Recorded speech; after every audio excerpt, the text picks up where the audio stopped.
Hey everybody, I am on the line right now with Impact Wrestling star Diener, who has a busy week ahead. You have a match at Hard to Kill. You're part of a six-man tag team match. Yourself, Eric Young, and Joe Doring against Cousin Jake, Rhino, and Dreamer. And then you also are going to get a chance to square off with Tommy Dreamer on Impact Wrestling on Access this week. So quite a bit to get into. We'll get right into it. Diener, how you doing today? I'm doing all right, Bill. Thanks for having me. Not a problem. I appreciate it. So I wanted to start off by talking about your recent actions. I guess, would you say your Reborn new insight? Like, what would you call it? Why does Eric Young have your attention right now? Well, I would call it a lot of different things. I would call it the same thing that I've been saying on television. It's a transformation. And it's a transformation into my purest form. And why Eric Young has my attention now, actually, Eric Young's had my attention for the last 20 years. A lot of people don't know this or realize this, but Eric Young and I have been friends for 20 years. He was at my wedding. I was at his wedding. He was there my very first day of wrestling school. He helped train me in professional wrestling. So the stuff that you're seeing on TV is not just, some fictional thing that a wrestling company thought of this crazy idea. Let's put Cody Deaner and Eric Young together. No, this is real.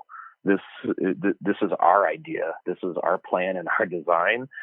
So he's been a friend of mine for 20 years, and he's helped guide me in a lot of ways in my career. And he guided me and sat down with me, and we had a heart to heart about where my career was headed. And he was being honest with me and saw a lot of his past self in me.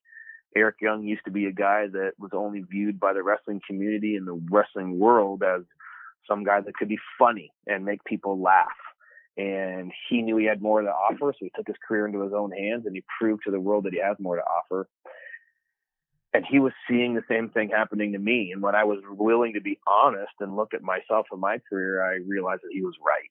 So he's helped open my eyes to that and to see that. And because of that, things are on a upward trajectory ever since I was able to look into his eyes and realize he's telling me the truth.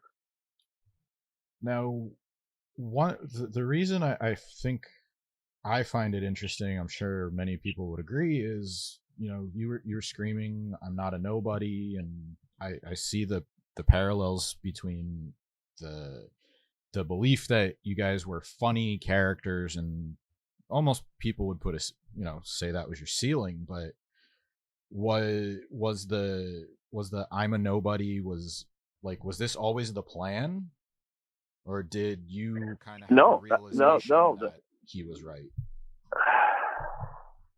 That was something. The best things in wrestling are real, like things that are based in reality. And this, like I said, is based on reality. This is all real. That is something that naturally just came out of my mouth because that's the way I felt in the moment, is the fact that I'm not a nobody and I've just been treated like a nobody. And it was something that just came out and I was able to run with, and because it was real and it was the truth. And for you to say ceiling, you're actually right. That was part of my thinking, was when I was able to be honest. And it was part of my conversation with Eric behind closed doors that didn't make it onto camera, is that he saw that there was a ceiling in his career and he was staring at the ceiling. And rather than staring at the ceiling, both in terms of like the success he could have, in terms of what kind of matches he could be put in, how much money he could make, there was a ceiling with being seen as this funny guy. And I realized I'm staring at that same ceiling. And I'm not just going to stare at it anymore. I'm going to punch through it. And so that's exactly what I've done, is decided I'm not going to allow my wrestling career, this thing that I have loved, this thing that I've given literally my life to for the last 20 years. I'm not just going to sit and stare at a ceiling anymore. I'm punching through it. And I'm going to take the advice of my good friend, Eric Young, to help show me the truth and how to punch through that ceiling. It's all real, man. One of the other parallels, that people might point out, and we've talked about this.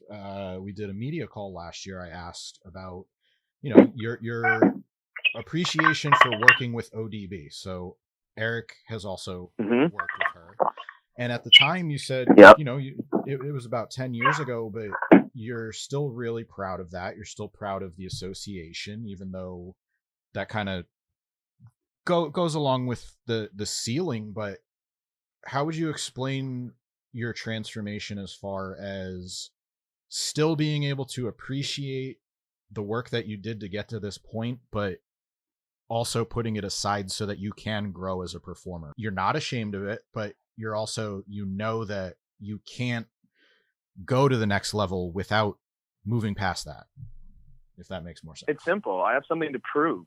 It's very simple. I have something to prove.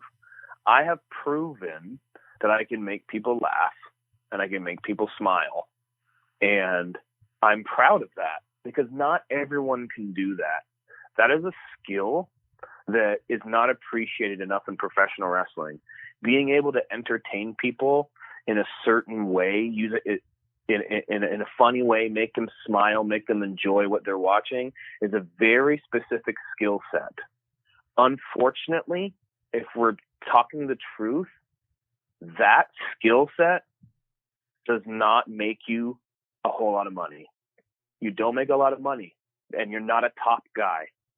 There's never been a top guy in the business where all they ever do is just make people laugh.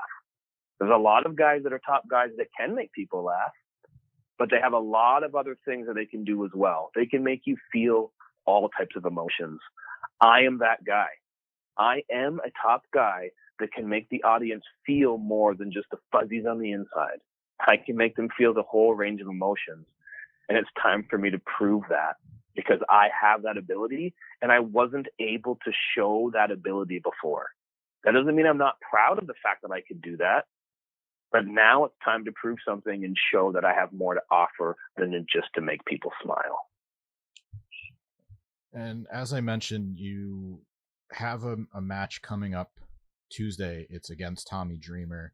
And at Hard to Kill, you'll face off with Dreamer, Rhino, and Cousin Jake will be joining them. But I think people would be quick to assume possibly that this is on some level like a war against ECW. It seems like it's easy to jump to that conclusion, but your mission as far as with Eric and Joe and yourself, it seems more psychological than just saying, well, let's get rid of the hardcore guys. So how do you see them as opponents and standing in your way? Is it just as simple as they're in your way of achieving your goal, or is there something else going on as to why, maybe you can shed some light on why Eric and Joe picked to attack you guys first, and now, you're drawing the battle lines, so to speak?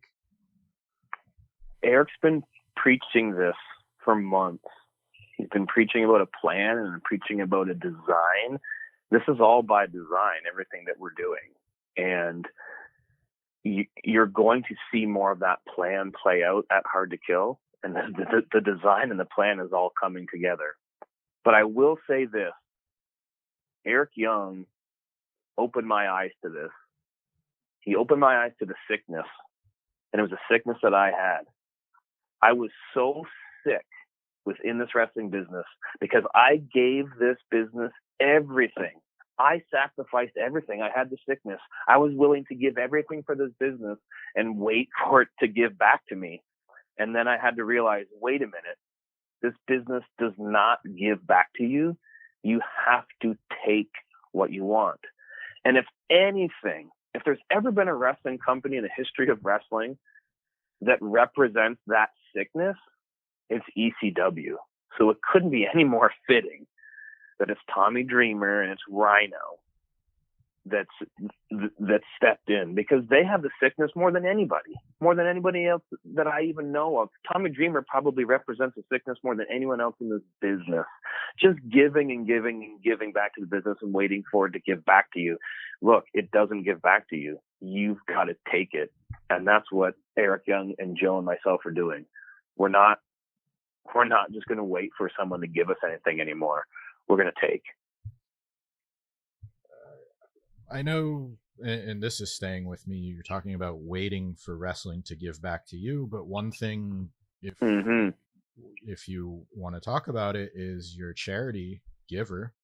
You're giving back to people, and you've been very open about doing for others, and just wanted to get your thoughts about how that's going. If you have anything else you'd like to share, anything you're promoting right now, and how people can get involved, because despite your feelings on the wrestling business and what's going on with that, I think that's still an important message to remember, that you might not be getting what you want from wrestling, but you're still giving to other people outside of it.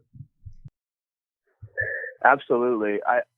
I've had some responses from people that I wasn't necessarily expecting when I decided to kind of take my career into my own hands.